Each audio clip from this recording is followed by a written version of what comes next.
They could have been around until the late 80s. But here's something that I want people that are in radio to understand. On AM, when you've got an entertaining format and you've got a listener base, if you change that format to something generic like news talk and take the same syndication that's all over the country, once that audience leaves, it never comes back. Never. And that's something that a lot of these stations never understood. They could have maintained their numbers. They could have maintained their advertising base. It didn't have to happen in the early 80s. It could have gone on another 5 or 10 years. Now, why do you think, like back in the 80s when hip-hop and rap started coming onto the scene, especially minority-owned African-American stations pretty much were hesitant to play hip-hop or rap or just regulate it to a time slot where it wasn't having an effect on the books? Well, I don't think it happened that way.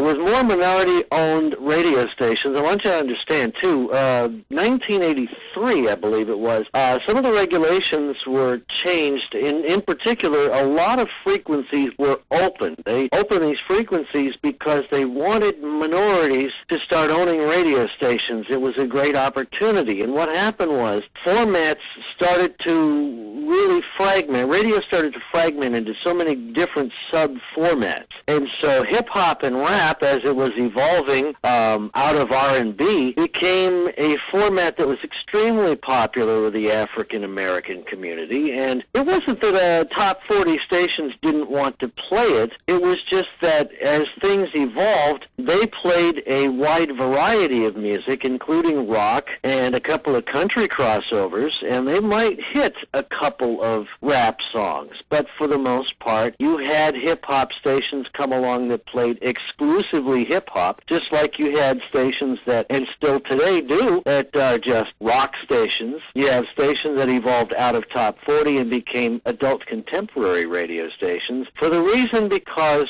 they all want to cater to a niche audience. Primarily, believe it or not, young females. And I'll tell you why in a moment, but go ahead. Yeah, because you had prominent hip-hop shows such as Mr. Magic's Rap Attack out of WBLS. Then you had the show with DJ Red Alert, Chuck Chill Out, and then Latin Rascals down at KISS out of New York. Another funny moment on air checks that I really liked was there was a particular air check for WGCI out of Chicago with Bob Wall, rest in peace, Yvonne Daniels, rest in peace. And it was right around the time when Tom Jones was splitting time between Chicago and Dallas. And there was a point in the air check where they were playing a commercial and the cart just went dead on them in the middle of the commercial and they had to come on there and fix it. You know, back in those days, even in the 80s, and again, this is before computers and MP3s or whatever proprietary audio format that these automation systems use. Back in the old days, when we played cart and for our commercials, this is imperfect technology. Remember that the cart, and for your listeners that don't understand, a cart is basically an 8-track tape, if you can remember. Only instead of 8 distinct tracks, which would be 4 audio tracks split into 2 for stereo, these carts, you would put the entire audio on one track. It was actually quite good audio-wise, as long as the cart didn't jam. But after a while, and you know, back in the old days, jocks were allowed to smoke in the studio. This was a real problem because the playheads would gum up, the machine would gum up, these things would stop in the middle of playing, they wouldn't re-cue like they're supposed to. Any kind of problem could come along on the air, and I tell you, there were some awfully funny things that happened on some of the stations that I worked at, and I can give you some really great examples of that. That had nothing to do with a cart machine. I worked at a place called M104, WFMP up in Fitchburg, Massachusetts. That station later turned into WXLO 104.5 out of Worcester. But back before they did this, they had a Harris automation system. Automation systems had been around for quite a long time, but they were different. They had banks of reel-to-reel players and 2 what they called Instacart machines that you would slot about maybe 30 or 40 carts in one of these machines, and then something called a cart carousel that would rotate. So I'm on the air in the studio, and the studio would only go live as an event in the computer. Otherwise, the mics went dead. But I was on the air one night as I did the 7 to midnight show, and one of the hits was playing Frankie and the Knockouts, Sweetheart. I remember this plain as day. This thing, all of a sudden, it stopped, and I'm thinking, uh-oh, the automation jammed. I went out of the broom closet studio I was in. I went back to where the automation was, and the entire reel was on fire.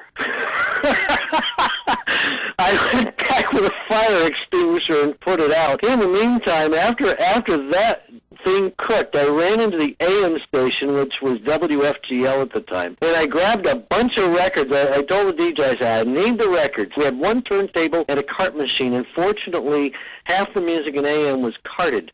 So I went back and I put some of these records, which, by the way, on the AM side, the record labels used to send these records in mono so that the separation wouldn't cut half the audio off an AM signal. So I'm sitting here on a 50,000 watt FM station playing Muddy Carts and mono records after about 10 minutes of dead air while it was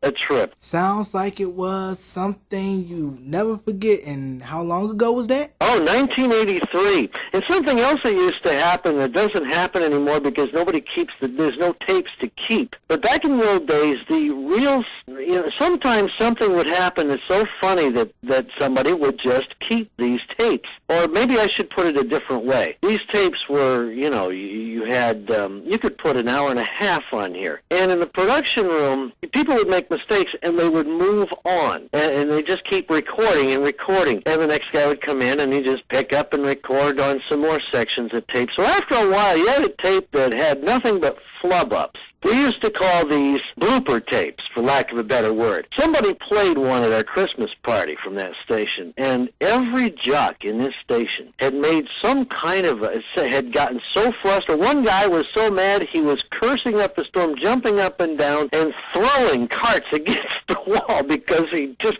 had spent so many times rereading the commercial. Oh, those times. You don't get that anymore because everything is digital today. Nobody keeps anything. And do you feel that radio today has gone away from localized programming to too much syndication? It has. And I think that this has a great impact on radio listenership. I don't care what the NAB has come up with that says that radio listening is up. It really isn't. And I'll tell you why. What's happened, especially in the last couple of years, mainly the last 2 years, as disc jockeys and other air personalities have been fired, let go, usually it's done as a huge cost-saving move. You've got these syndicated programs like Ryan Seacrest, who's on a lot of radio stations. You've got a lot of morning shows that are syndicated. Mancow is syndicated. You got, Bubba and Rick, I think it is, out of the Carolinas. You've got there's a bunch. Tom Joyner. These are sent out via a syndication company and either very low cost or free to any radio station that wants to pick them up. It's barter. It's free as long as you run their network commercials. This is a whole lot cheaper for a radio station to run than a local morning team. And these, when you can pick up a station in another market hearing the same thing there, and you drive to another city and you hear the same thing there is a vast sameness. The music stations all sound the same. The imaging on a lot of these CHR stations, I'll tell you who does it. On a lot of them, Jeff Berlin, who works at KISS 108 in Boston. He just has the right young-sounding voice that happens to work. You've got the same voice on a vast majority of country stations that image those. The music is essentially the same for the same format in every market. Not only that, but you've got nights are horrible. There's almost no live personalities on after 6 o'clock. Around 7 o'clock, you've got on the AC stations, Delilah, Leah for the country music folks. John Tesh is on everywhere. And people are so bored with it. There's almost no listening in the home anymore. People are listening to their iPods, they're listening to MP3s on their computers, and that's the way radio has gone. Because back in the day, they used to send out syndicated shows on record, like Casey Kasem's Top 40. That is true, they did. There's only one station in the Greensboro, High Point, Winston-Salem market, WJMH 102 Jams, that have DJs 24 hours and it's live and local. No syndication at all.